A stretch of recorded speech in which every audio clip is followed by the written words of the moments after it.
So, I recently went down to the old coastal city of Savannah, Georgia, and while there I got to see one of its greatest landmarks, the infamous Pirate's House. In a city already replete with history and legend, this single building is cram-packed with stories from the colonial era to the present.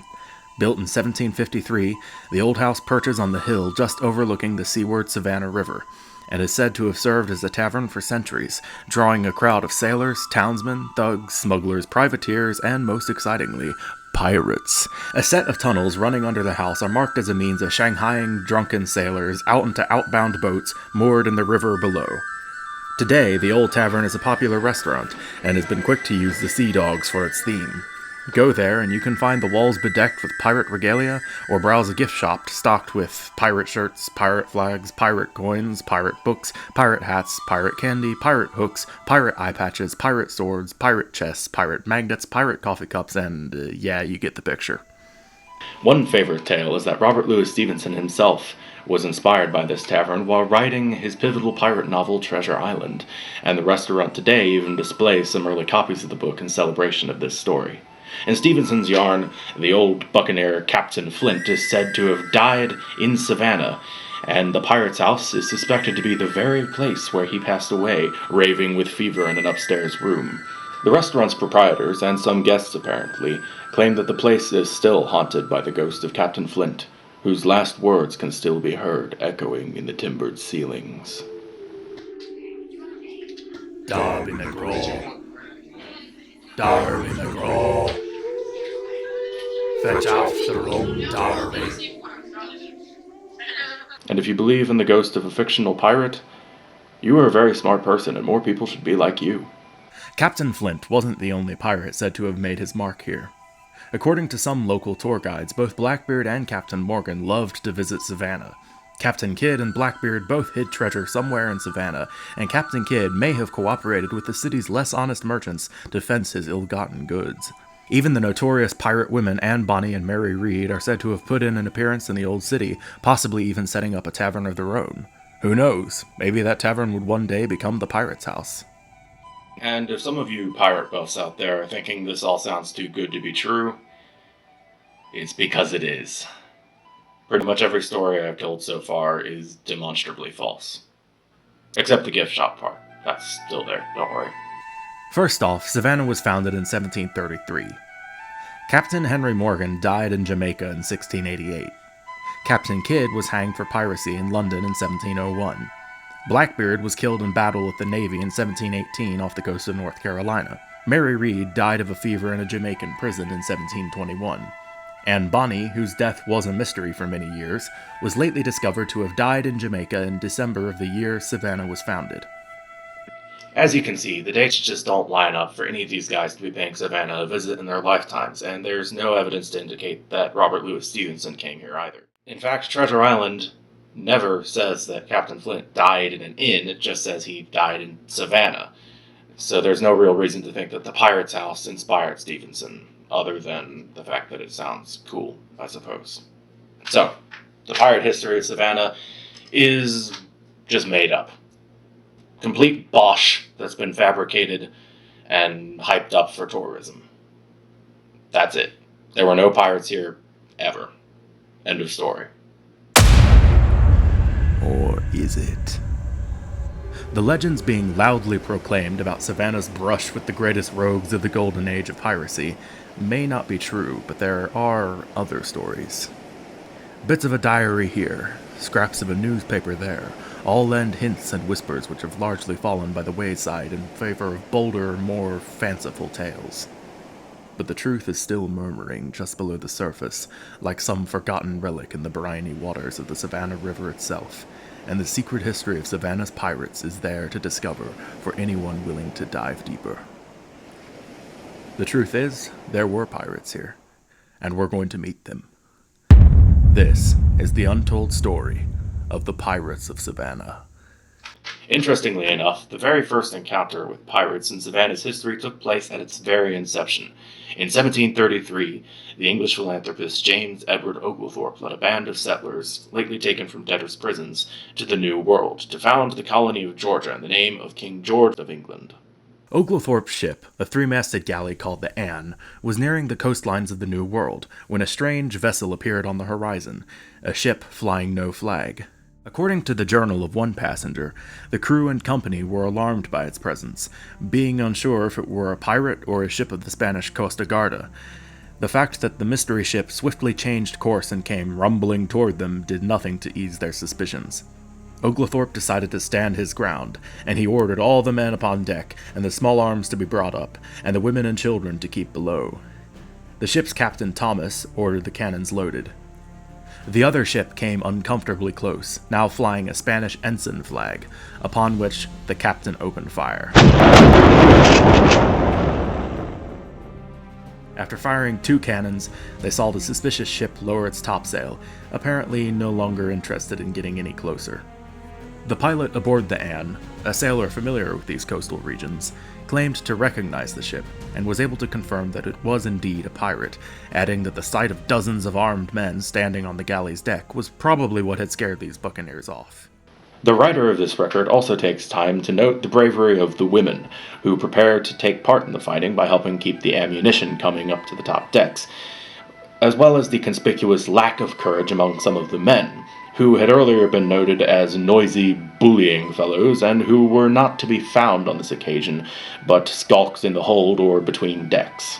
So, Oglethorpe and company made it ashore, managed to found a city, establish relationships with the local Yamacraw tribes, and politely convinced the Spanish to leave them alone. Savannah grew and prospered, becoming a prestigious port city before long. Although becoming a central point of commerce along the American coast meant that they attracted quite a lot of unwanted attention in the form of pirates and privateers. There's an extremely fine line, often drawn merely by politics and legal technicalities, between pirates and privateers, and Savannah had more than its fair share of run-ins with the latter. This included being a launching place for many British privateers, and among these legally sanctioned brigands was none other than David Cutler Braddock. In 1742, the merchant ship Ancona, leaving Charleston, South Carolina, with a cargo of rice bound for Savannah, was waylaid and plundered by a Spanish privateer sloop. The Ancona's mate, a 24-year-old mariner named David Cutler Braddock, would eventually escape the privateer's clutches after being dragged to St. Augustine. He then made his way to Oglethorpe's headquarters, where he wrote a deposition reporting the raid, and Oglethorpe, apparently impressed by the young man's prowess, sent him to Charleston to recruit a scouting party. Their mission? To sail down to St. Augustine and retrieve prisoners whom Oglethorpe could question about Spanish movements. Braddock recruited a party of Native Americans and set out for Florida waters in his own privateer ship, a schooner named the Norfolk. Not long after, he returned with 6 terrified Spanish prisoners and 3 scalps. Braddock's privateers would later come down to Savannah to save the city from an invading Spanish fleet who were attempting to offload soldiers at nearby St. Simon's Island. The Norfolk, backed by a flotilla of South Carolina ships, were able to scare off the Spanish, chasing them all the way down to St. Augustine and even briefly bombarding the fort there for good measure. In 1756, Braddock captured a French privateer ship that had managed to sneak up the Savannah River disguised as a British merchant. In July of 1762, it was feared that privateers were again descending on the Georgia coast. 2 deserting Spanish soldiers arrived in Savannah saying that they were from the garrison at St. Augustine, and that Spanish privateers were likely heading this way to strike back at British colonies as a counter to the British siege of Havana, Cuba. Not long after, it was reported that a strange ship had been spotted at Talbot Island, loading hogs and other supplies, and a scout boat under the command of none other than David Cutler Braddock set out and seized it. Another notable privateer story comes from 1811, after Georgia was part of the independent United States, and after Napoleon's rise in Europe had thrown the West into turmoil. In November of that year, 2 French privateer ships, named La Vengeance and La Française, known in America as La Vengeance and La Française, arrived in Savannah seeking fresh recruits for their raids against the British. Unfortunately, this didn't sit well with some of the American sailors, who hated to see their compatriots being manipulated into joining a foreign war, and so, in true sailor fashion, they approached the privateers at a tavern and started a massive bar fight. The Americans had clubs, but the French had knives, and 3 Yankee sailors were shortly stabbed to death. Instead of putting an end to the brawl, the death of the sailors blew it sky high, and the American sailors promptly banded together and set the ship La Française on fire, burning it to the waterline. By this time, the mayor had gotten wind of the violence happening on his doorstep, and he quickly called out the Savannah Volunteer Guards to take charge of La Vengeance for its own protection and put a stop to the mayhem. The Vengeance was sailed up to the upper part of the city to get it away from the sailors, but by midnight the enraged seamen managed to find a small lighter, a sort of early tugboat, and loaded it with tar and other combustibles. Pushing this makeshift fire ship up the river, they set it aflame and launched it straight at La Vengeance.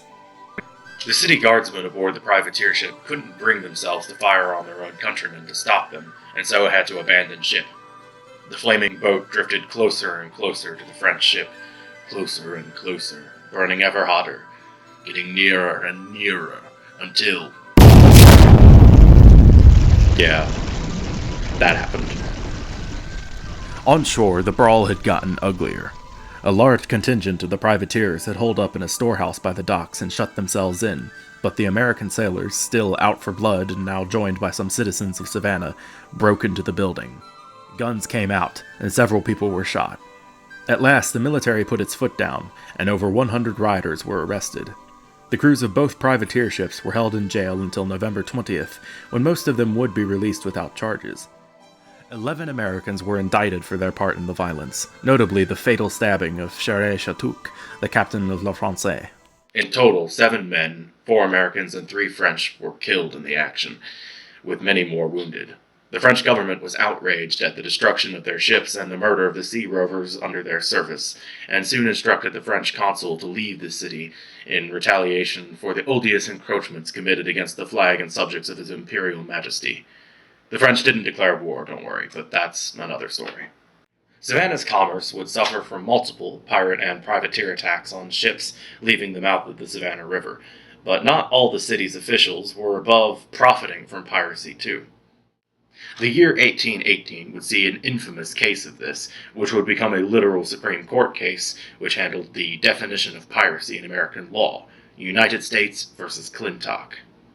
On April 11th of that year, the Young Spartan, an armed American schooner reportedly in the service of the Revolutionary Republic of Mexico, seized a Danish brig called the Nordberg, stealing her cargo of sugar, coffee, lumber, and cigars, and then dumping her crew on a desert island somewhere north of Cuba. The commander, a fierce marauder by the very memorable name of John Smith, was all for killing the Danish sailors to keep them from ratting him out, but his first lieutenant, a man named Ralph Clintock, was afraid that wanton murder would send them over the line between privateering and piracy, and so merely had his men to go to the island, fire their guns over the heads of the terrified Danish sailors, and then return to the ship, reporting that the murder had been completed. Captain Smith, apparently satisfied, sailed north to Savannah, where he had a deal with the customs collectors Archibald and James Bullock, who were also joint owners of his pirate ship, the Young Spartan.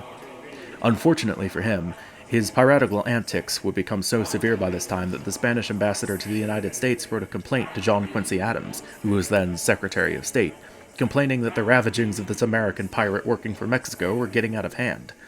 Captain Smith had already taken his share of the loot and snuck out of Savannah by this time, leaving Clintock and the crew to be officially branded as pirates. Clintock, now captain of the ship, decided to flee Savannah as well, but after a few more raids, including one in which the crew killed a Cuban merchant captain, they were arrested by the American Navy. The Bullock brothers were also discovered to have kept detailed correspondence and sent instructions to the pirates around this time as well. Captain Clintock was tried and sentenced to be hanged by the United States Supreme Court, but President James Monroe eventually pardoned him, considering how he had helped save the lives of would-be victims in the past. And what became of the pirates' plunder, you may ask? Well, the merchants of Savannah might have the answer to that question, and they were not talking.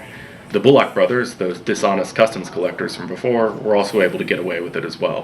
When Captain Clintock was put on trial, all the correspondence between the brothers and the pirates mysteriously disappeared from the evidence files before they could be brought before the court.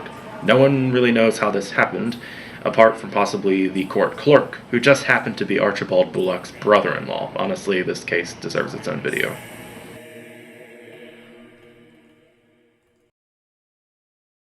The Sailor's Magazine and Naval Journal of 1844 reports that Savannah around that time was being plagued by a very peculiar form of maritime skullduggery. River pirates. Led by a group called the Sailor Landlords, mostly crimps and tavern masters along the Savannah riverfront, these sea dogs were a terror among the ships that were anchored in Savannah. In fact, the pirate house, located on the hill overlooking the river, may well have been owned by one of these river pirates, and it is possible that the crimps, men who made their living by shanghaiing sailors, were responsible for those stories about the tunnels. It seems their attacks were motivated less by plunder and more by revenge. According to the report, they were angered by the rise of the temperance movement among sailors in port, as it was disrupting their main business of stupefying the sailors with liquor. In retaliation, they would lie in wait for crew members going to temperance meetings. The attacks became so intense that the city guard was called out, and 3 of the ship's crews banded together for mutual defense, arming themselves with clubs and pistols lest they be set upon by the vengeful dock thugs. The journal was quick to comment that, "One thing is clear. It will injure the commerce of Savannah, and many masters of vessels have already said they will never return here if they can avoid it, and they are right." Now, there's a good chance that some of you at this point may be a little disappointed. You didn't come here for stories about privateers and dockside brawls. You came here for real pirates like Blackbeard. Well, lucky for you, there's a little more to be told about him and his presence in Georgia. While I said that there's no evidence to support the idea that he visited Savannah itself, there is some indication that local legends about him visiting the Georgia coast might have an element of truth in them. Roughly 50 miles south of Savannah sits Blackbeard Island, an uninhabited patch of marshy wilderness historically prized as a source of live oak, which would have been a prime wood for shipbuilding in the Age of Sail. Blackbeard would certainly have passed up the Georgia coast multiple times while traveling between the eastern seaboard and the Bahamas. In local tradition, it's long been held that Blackbeard landed on this island, perhaps careening and repairing his ships or divvying up plunder out of sight of the Royal Navy, and this island does offer a good stretch of beach and a relatively sheltered bay for just such purposes. There's simply no indication, other than the island's name, that Blackbeard ever came here. Stories of buried pirate treasure saw multiple treasure hunts take place across the island over the 19th century, but not one piece of 8 was ever found. What is interesting, however, is how long the island has been named after Blackbeard. The earliest record of its name actually appears on a map drawn by William de Bram and Henry Young in 1760, just 42 years after Blackbeard's death in 1718. This would imply that the name was given to the island before the map was made. While wild stories about Blackbeard were already filling the air while the pirate was still alive, it's just possible that this island's name has a basis in history, and perhaps the legends are true. Anyway, these have been just a few of the many pirate and privateer-related stories in connection with the city of Savannah. It's been a fun research trip, and I hope you enjoyed learning about the real pirate history of this place as much as I did. Savannah has every right to tout itself as a pirate's haunt, but it's just unfortunate that the real buccaneer history of the place gets ditched in favor of a lot of unsupported hype by much of the tourism industry there. That said, there's a lot of tales I might have included in this one, but I couldn't find original or reliable sources on them, and I just didn't have time to stuff them all in this video. So if I do find the sources, I might come back and make another one, as well as including any corrections to anything I found out I said horribly wrong here. If you have any corrections or additional information you'd like to provide, please let me know in the comments. Don't forget to like and subscribe while you're down there. Happy International Talk Like a Pirates Day, and thank you for watching the Mad Poet himself.